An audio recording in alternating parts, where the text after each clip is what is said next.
veio diretamente de Florianópolis conversar com a gente, o nosso amigo Guilherme Miguel, que é advogado criminalista. Seja bem-vindo, obrigada pela visita, doutor. Obrigado, Vera, satisfação enorme estar no teu programa. Obrigado pelo convite. Olha, gente, ele tem uma história de trabalho e profissional e uma história de vida muito bonita. Não é à toa que hoje ele é um dos palestrantes que nós temos aí, que vem trazendo informações fantásticas para os jovens de diversas regiões do Brasil, porque realmente é uma experiência que vale a pena ser contada. Vamos então, doutor, acho que é a primeira entrevista que você não vai falar especificamente sobre direito, não, que a gente não vai dar uma pincelada, né? Vamos dar uma pincelada. Realmente, acho que é a primeira entrevista que realmente eu abordo algum assunto que não seja direcionado à área, principalmente penal e processual penal, que é a minha área que eu milito dentro do direito. Nossa, é uma área, vamos falar a verdade, é uma área complicadinha, né? O direito em si, eu já acho vocês, assim, uns guerreiros na atuação. Essas leis, que são tantas leis e tantos artigos e tantos pensamentos de lei, porque não tem meio que uma regra, tem que ser meio mágico. Agora, na área criminalista ainda é mais forte o negócio. Tem um lado humano, né? Um lado do ser humano que a gente realmente tem que acreditar na palavra do teu cliente para estar buscando a melhor solução jurídica, né? Dentro da verdade que ele passa, né? Pra gente. Mas vamos lá, começo de tudo. Nascido em Florianópolis, certo? Correto. Pais, professores de escola pública. Ambos professores de matemática. Matemática. Da rede estadual. E aí? Teve que estudar muito desde pequenininho ou já gostava do negócio? Tinha como escapar, doutor? Olha, velho, estudo lá em casa era religião. Né? Eu te confesso que eu não era os melhores alunos dentro da sala de aula, mas porém sempre fui um aluno que respeitou o professor, né? E sempre procurei, dentro dos ensinamentos que meus pais me passaram, né, levar o estudo a sério. Acredito. E aí, gente? Sonho de muitos meninos. O que será esse sonho de muitos meninos? Futebol. Achou que você até uma certa idade, pelo que eu vi, pelo que eu sei, você achou que nasceu para ser jogador de futebol? Conta para o pessoal de casa. Desde novo eu já tive paixão pelo esporte, pelo futebol, praticava judô, meu pai sempre um incentivador, né? Meu pai é professor de matemática, ele chegou a dar aula para mim durante 4 anos na escola. O meu irmão, um aluno excepcional, sempre um dos melhores alunos na escola, e eu sempre muito cobrado, né? Pela questão de querer ser jogador de futebol, sempre deixei isso muito claro para a família. E comecei a minha trajetória no Figueirense, né? Onde eu fiz diversos testes até ser aprovado. Eu lembro que os testes eles eram às terças-feiras de manhã e eu tinha que faltar aula esse período para fazer os testes e nunca era aprovado. E meu pai, essa é a última vez que tu vai, eu nunca era aprovado, sempre insistia. Você insistiu por um bom tempo, né? Gente, foram 50 tentativas. Eu fiquei quase 1 ano insistindo e até ser aprovado, até receber o tão sonhado sim, né, para ingressar dentro do Figueirense. Poderia até ter desistido antes, quer dizer, e por mais que os pais quisessem que ele fosse estudar, e como ele disse, praticamente os estudos em casa eram uma religião, você conseguiu ainda um certo apoio, né? Apesar de, filho, essa é a última vez, tal. Mas vamos dizer que teve pais, tem super parceiros, né? Teve uma oportunidade que a minha mãe praticamente me fez jurar na Bíblia que eu poderia tentar a carreira de jogador, mas que nunca largaria os estudos. Isso mais para frente, realmente esse conselho dela mais para frente foi muito benéfico. Bom, futebol, ele conseguiu realizar o sonho por um tempo, mas foi por um tempo mesmo, né? Conta aí para o pessoal de casa. Foi por um tempo. Assim que eu saí do Figueirense, eu fui dispensado do Figueirense depois de 3 anos. E eu tentei a sorte, né? Fui tentar a sorte no Rio Grande do Sul. Né? Pedi para o meu pai para ir, muito persistente. Meu pai me deu R$200, falou, vai lá, faz o teu teste e volta. Vai ser a tua última tentativa. Chegando no Rio Grande do Sul, eu fiz o teste no Internacional, não fui aprovado.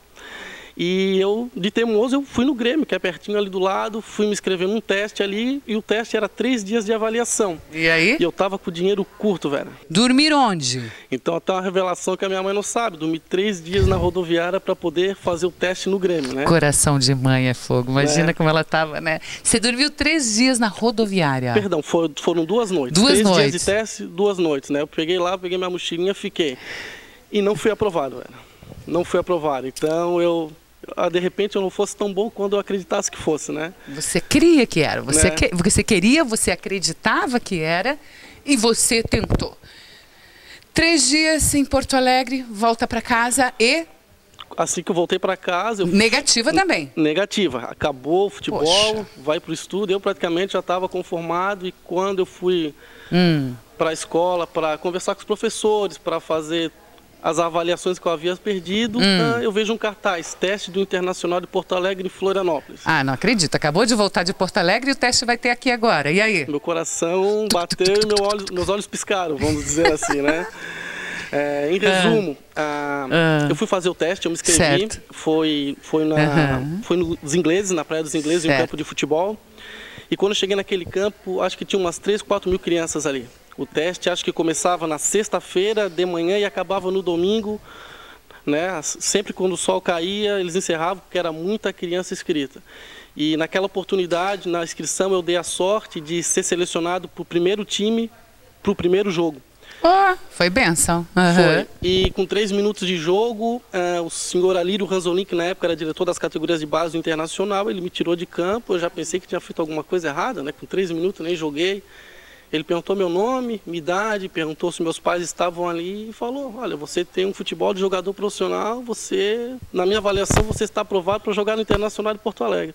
E aí? Fui para o Internacional de Porto Alegre, eu fiquei um período lá, quase um ano. No Internacional de Porto Alegre, eu fui para o Atlético Paranaense, sempre nas categorias de base. Ok. Do Atlético Paranaense, eu tive a oportunidade de, em seguida, de me profissionalizar no Avaí Futebol Clube, né?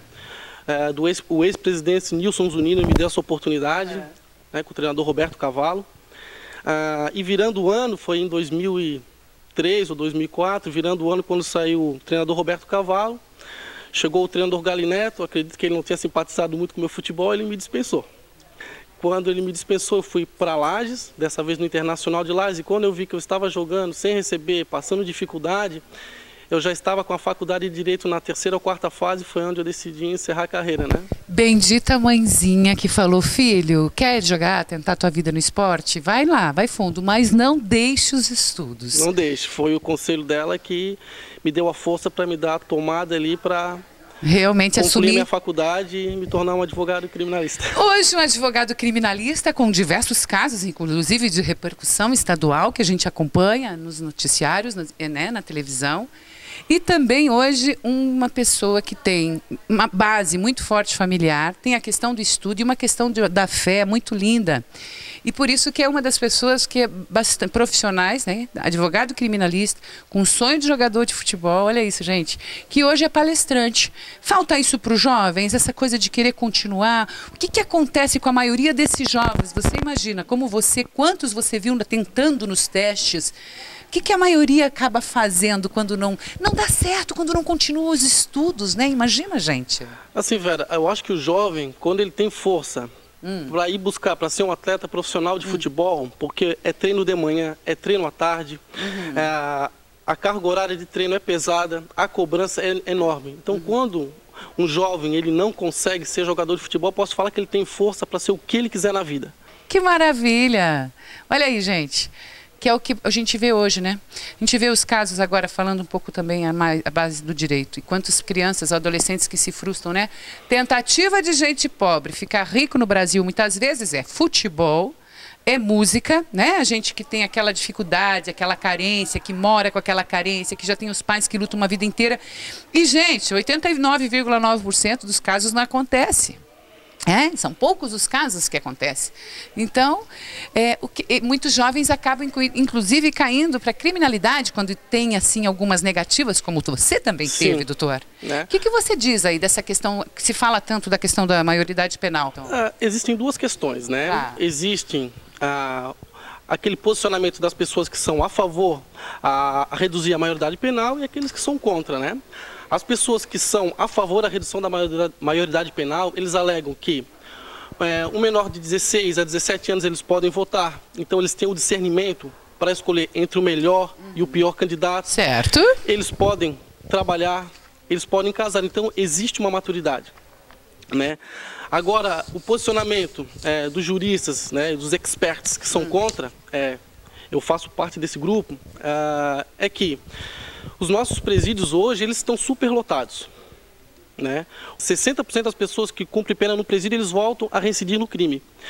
E numa casa de recuperação de menor, onde um menor cumpre uma medida socioeducativa, a reincidência é de 12. Então não seria inteligente você pegar um jovem e jogar dentro de uma penitenciária. No mais, um jovem hoje, se for colocado dentro de uma penitenciária, ele seria facilmente aliciado por facções criminosas e retornaria para a sociedade muito pior do que entrou. Ele faria lá um curso de pós-graduação, mestrado, doutorado e pós-doutorado no crime. Então seria um tiro no pé na sociedade.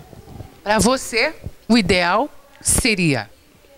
O ideal seria manter a maioridade penal nos 18 anos, mas enrijecer o Estatuto da Criança e do Adolescente, tá? Porque o Estatuto da Criança e do Adolescente hoje prevê uma medida socioeducativa de, no máximo, 3 anos de internação para o menor que cometeu algum tipo de crime. Ou seja, o menor não comete crime, na verdade ele comete ato infracional. Eu não vou entrar nesse quesito. Eu queria saber a opinião do doutor e nós já temos aqui. Obrigada. Eu que agradeço o convite, Vera.